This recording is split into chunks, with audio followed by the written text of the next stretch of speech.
Atenção porque vai começar a aula de língua portuguesa. Olá pessoal, tudo bem com vocês? Espero que estejam todos bem e prontos para mais uma aula de língua portuguesa. Primeiro deixar aquele recadinho para quem não está inscrito no canal, entrar lá no canal Eduque Mais SCPE e se inscrever no canal. Ativem também o sininho para receber as notificações, tá bom? Também não esqueçam de comentar no chat, tá bom? Com o nome de vocês, nome da escola e turma. Então vamos lá para mais uma aula. Vamos iniciar fazendo a correção das questões da aula 2. Na primeira questão, eu perguntava aí, qual é o sujeito da oração? Joãozinho faltou à aula. Onde tem aí na charge, encontre o sujeito da frase. Joãozinho faltou à aula. Aí o aluno fala, o outro menininho, eu encontrei ele vendendo balas na sinaleira. Então, qual é o sujeito da oração? Joãozinho faltou à aula. Lembrando que o sujeito é aquele que pratica ou recebe uma ação. Então, o sujeito é letra A, professora, letra B, eu, letra C, Joãozinho ou letra D não tem sujeito. Então, quem praticou a ação aí, quem faltou à aula foi Joãozinho. Então, a alternativa correta é a letra C. Segunda questão. Houve total compreensão do garoto em relação ao que a professora abordou? Justifique sua resposta. Vocês acham que ele entendeu perfeitamente o que a professora quis dizer? Ou ele pensou que realmente ela estava perguntando onde Joãozinho estava que não estava na aula? O motivo dele ter faltado à aula, né? Que foi justamente o que o garoto entendeu. Então, ele não compreendeu que a professora estava pedindo o sujeito da oração, certo? Então, ele pensou que ela queria saber onde Joãozinho se encontrava. Terceira questão. Lembrando que as charges, né, elas trazem uma crítica social, geralmente, de uma forma humorística, muitas vezes. Então, nesse caso aí, qual foi a crítica abordada na charge? Nesse caso aí, nós podemos ver a questão da evasão escolar, né? A falta do garoto na escola, se formos olhar para o outro lado. E a questão do trabalho infantil, pelo fato dele se encontrar na sinaleira vendendo balas. Quarta questão. O sujeito e o predicado são termos da oração. Letra A, essenciais. B, acessórios. C, integrantes ou D, opcionais. Então, seria aí a letra A, essenciais. O sujeito e o predicado fazem parte dos termos essenciais da oração. Quinta questão. Pedia para identificar o termo integrante e acessório da oração. Os garotos brincam de corrida no campo.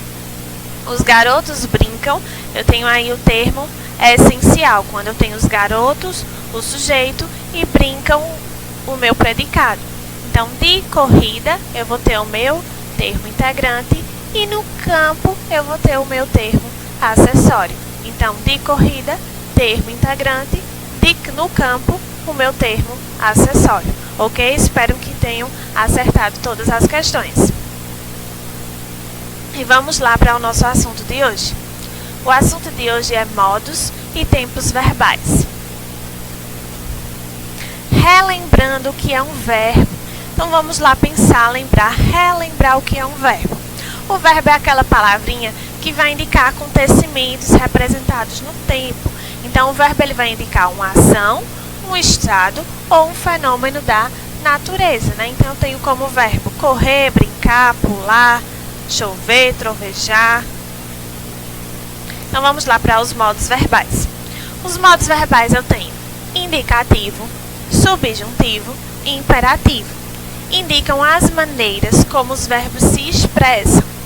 No indicativo eu tenho, ele vai exprimir fatos e certezas. Exemplo, discursa muito bem. Então eu tenho aí algum fato, né, alguma certeza. Subjuntivo, ele exprime desejos, possibilidades e dúvidas. Exemplo, talvez discurse bem esta noite. Então eu tenho aí um talvez como uma possibilidade. Imperativo vai exprimir ordens e pedidos. Exemplo, discurse como ele. Aí vamos ver de forma mais detalhada. Modo indicativo. ele é usado para indicar realidade. Os verbos conjugados no indicativo expressam ações de forma clara e objetiva. Então, ele vai expressar a realidade. Eles viajarão à noite.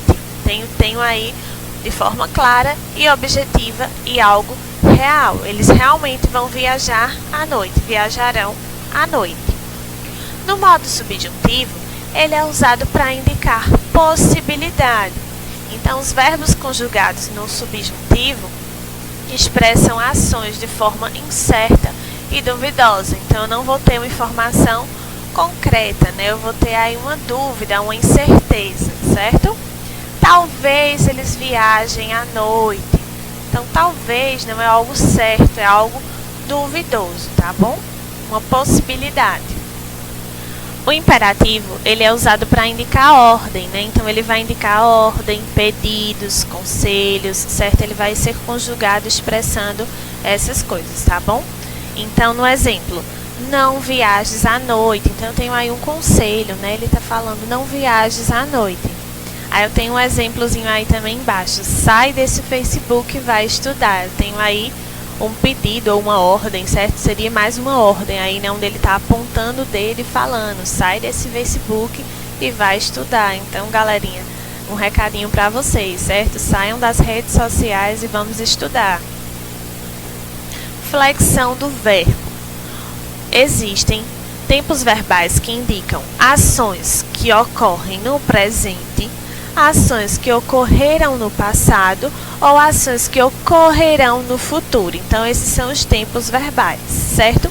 Aí eu trouxe aí como exemplificação uma tirinha de Leloca, onde ela diz: quando eu tinha 3 anos, eu andava de velocípede. Hoje, eu ando de bicicleta. Quando eu tiver 15 anos, como andarei? A outra fala: com o trânsito do jeito que tá, você andará a pé. Então, observem aí quando ela fala, quando eu tinha 3 anos, passado, né? Ela andava de velocípede. Hoje, eu ando de bicicleta, presente, né? Ando de bicicleta. E quando eu tiver 15 anos, como andarei? Aí eu tenho aí o futuro. Quando eu tiver 15 anos, como andarei, né? Como será? Então, eu tenho aí futuro. Presente. O presente ele tem relação com a atuação que ocorre no momento em que se fala. Então, é o agora, certo? A professora está muito bonita hoje. Modéstia à parte, né? Tem um exemplo aí. A professora está muito bonita hoje. Então, está se relatando ao momento em que se fala. Passado tem relação com um fato ou ação que ocorreu anterior à fala. Então, eu estou falando agora, porém o fato aconteceu anteriormente à minha fala. A professora estava muito bonita ontem, né? Então, passado. Futuro tem relação com o fato ou ação que irá ocorrer posterior à fala. Então, após a fala. A professora estará mais bonita amanhã, pois é nossa formatura. Então, eu tenho aí futuro.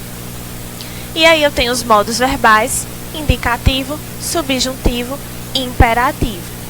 No indicativo eu tenho o presente, o agora, né? Ele consegue, onde eu trato aí o presente, tá bom? O pretérito perfeito, ele conseguiu. Então, quando eu digo em um determinado tempo, né, da vida, algo pontual que aconteceu, ele conseguiu. Pretérito perfeito, passado. Pretérito imperfeito, ele conseguia. Então, era algo que acontecia frequentemente, ele sempre conseguia, né? Então, eu tenho pretérito imperfeito, que é passado imperfeito.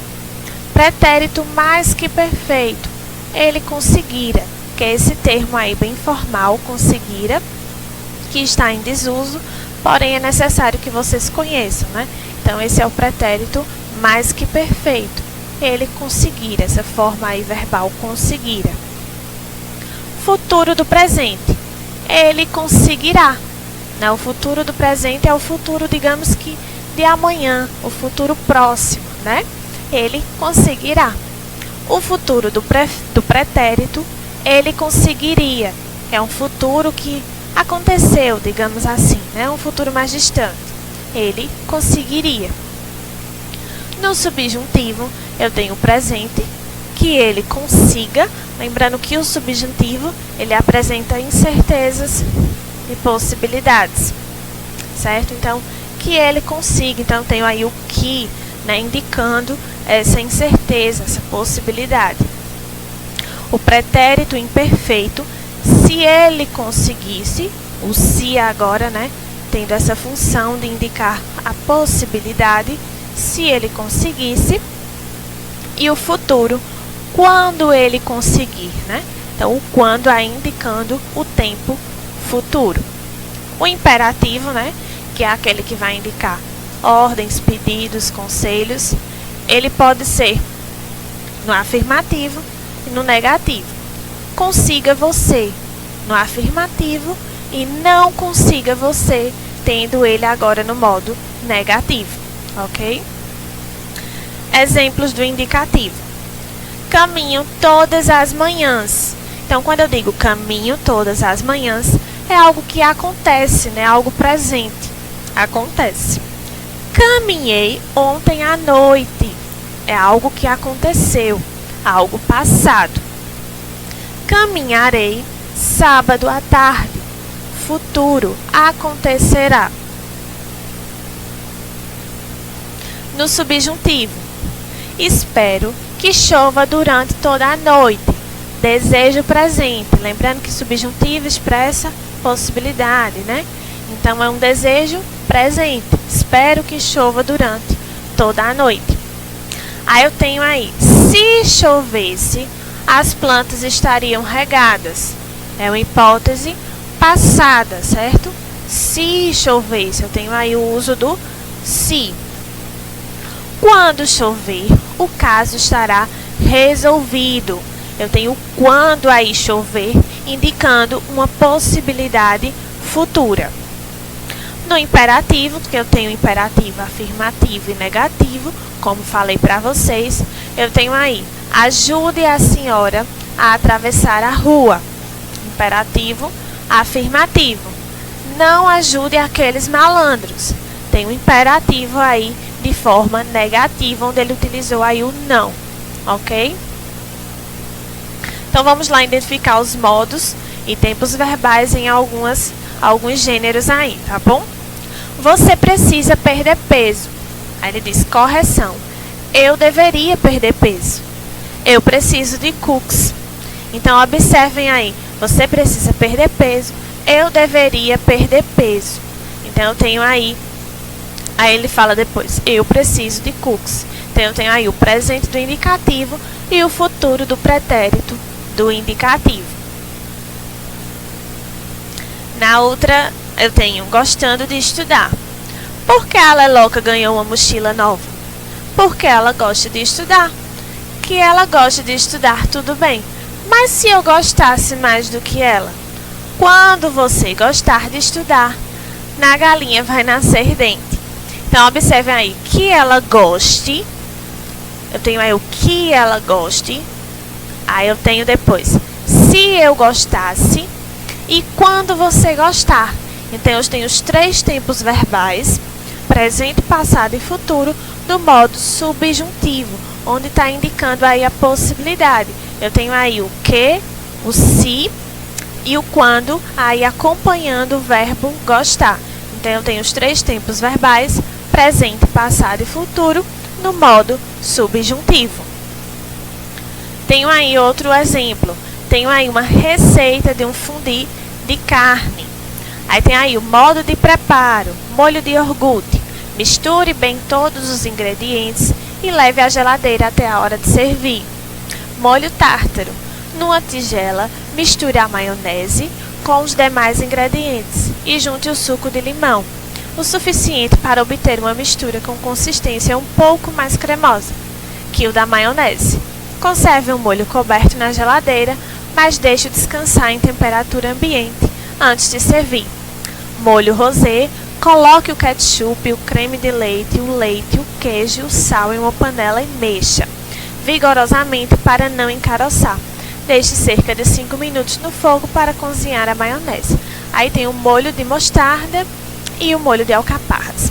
Então, observem aí nesse modo de preparo aí dessa receita, quando ele diz misture, leve, sirva, junte, conserve, né? Então ele utiliza desses termos verbais para estar dando, não seria ordem, seria um pedido, seria um ensinamento, né? Então eu tenho aí o modo imperativo, onde ele está aconselhando, né? Informando como faz a receita. Então ele diz conserve, misture, então eu tenho aí o modo imperativo, certo? Abaixa, enrola, puxa, tosse, vira, remexe e agora pula. E as pulgas adoram essa parte da aeróbica. Então tem o cachorrinho aí assistindo a uma aula de ginástica, né? E ele está seguindo todas as ordens, né? Então abaixa, enrola, puxa, torce. Então tudo que o rapaz está falando na TV, ele está fazendo também, né? Então eu tenho aí o modo imperativo aí, quando diz abaixa, enrola, puxa, tosse, né? Ele está dando ordens e o cachorrinho está as obedecendo. Então, pessoal, essas são as referências, tá bom? Então, essa foi mais uma aula de língua portuguesa. Espero que tenham gostado, tenham compreendido o assunto. Ajuste sua força para lutar com seus ideais e mantenha a coragem como incentivo para acreditar e vencer. Obrigada pela atenção e até a próxima aula. Tchau, tchau!